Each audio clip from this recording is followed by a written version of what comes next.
他们叫我菜头，烂在泥里的那种，就如同我的人生因兄弟变得腐烂不堪。那天阿和拿着刀让我帮他出头，我二话没说就跟着他去了。混乱中砍掉了仇家的一只手，我以为脸上温热的血是义气的见证，却没想到是阿和父子给我签下的卖身契。他用这滩血画押，帮我替他抗下所有。他爸用这滩血研墨，写我的死亡证明。法庭上他有家人律师陪同，而我无父无母，奶奶年龄大，在家休养，只有一个援助律师陪着我。当初是你作死菜头去砍杀黑人的吗？不是。那为什么会把人家砍得这么惨？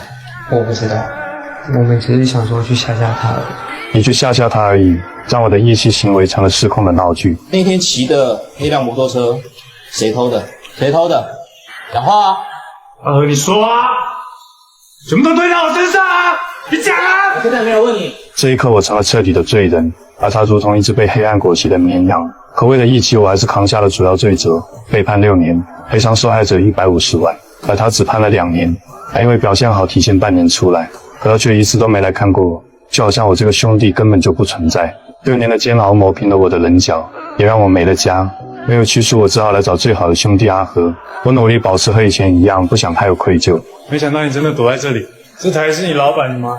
客人留在这边过夜。然而我只是喷了一下车就被他呵斥。菜头，你不要乱摸好不好？这个要怎么开啊？你这样我还要重擦不是，我只是问你这个要怎么开而已。我没有看过这种车嘛。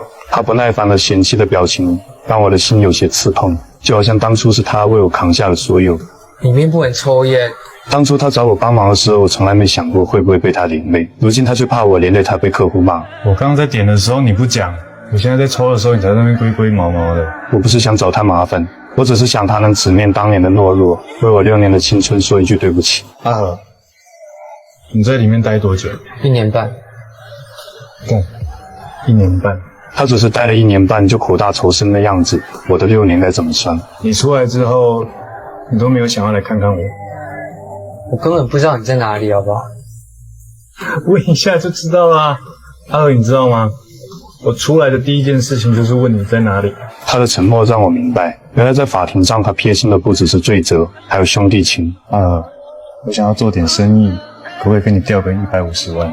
我哪来的150万？我现在身上根本没钱，好不好？我不是真的想要这笔钱，我只是想他明白，为了这150万，我们家付出了多大的代价。我会再来找你，你想一想，不要回答得这么快。第2天，我在街上遇到阿和的母亲，我像以前一样热情地和她打招呼。陈妈妈，可换来的只有防备。你没去找阿和啊？有啊，阿和没有跟你说吗？我上个礼拜去找他。我知道他是怕我毁掉阿和，好不容易走向阳光的生活，我的心里十分不平衡。阿和明明和我都是活在阴影的人，他只是踩着我才看到了阳光。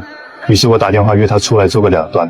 我让他去立法委员会打光枪里的子弹，我们就一笔勾销，因为这是他和我撇清关系的起点，让枪声祭奠消散的兄弟情。然而这件事上了新闻，阿文认出了儿子的身影，于是他决定来找我。我本来就决定一笔勾销，所以不想搭理他，故意告诉他我们公司在20楼，电梯坏掉了。可我没想到这个曾经不认阿和的老父亲，如今爬着楼梯也要为儿子解决麻烦，而他眼中的麻烦就是我。陈瑞飞，你这什么意思啊？我听他妈妈讲你回来了，想说你刚回来，怕你会有什么不方便。此刻他的钱就像对我6年青春的羞辱。陈瑞飞，你应该不会在乎我方不方便，你应该只是想要我离你儿子远一点。没有，我没有这个意思。我当初最需要帮助的时候，他选择了袖手旁观，如今假惺惺的跑来补偿。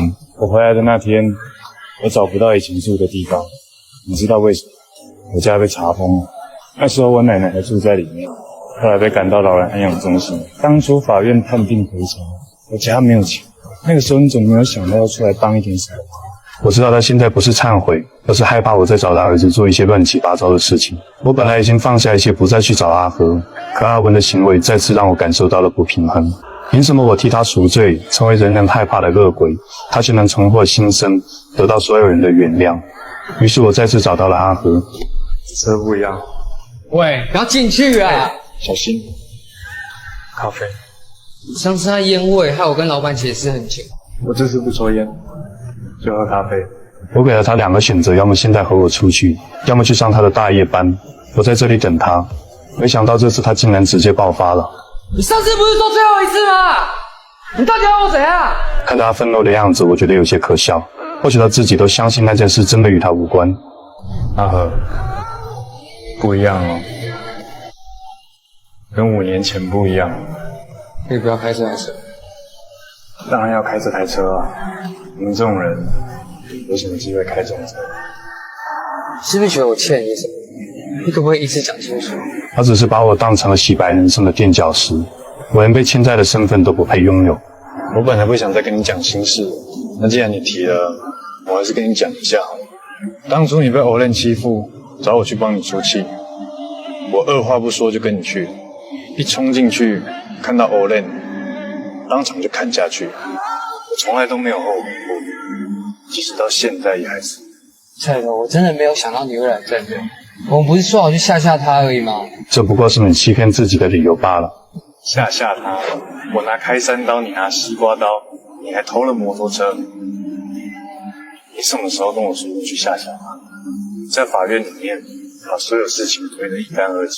我在里面比你多关了3年，你出来之后连来看我一眼都没有。罪我替你扛了，苦我替你吃了，骂我替你挨了，到头来一句不限我什么就结束了。我没有父母，一直拿阿和当亲弟弟，即使如今他这么对我，我也只是想他帮我干完这一单就真的扯平。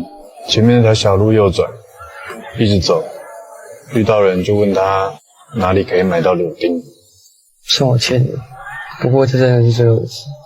当初为兄弟溅起的血，彻底模糊了我的视线，只怪我自己把兄弟看得太重要了。我本想点一支烟，却又害怕他被客户投诉，于是我走下了车。一辆教练车突然疾驰而来，我失去了意识，恍惚间我感觉有人在拖我，刺骨的雨水让我清醒。最后一眼我看到了一个自私的父亲，他是披着父爱外衣的刽子手，我是掏着恶棍皮囊的替罪羊，人在阳光越亮的地方越适合杀人。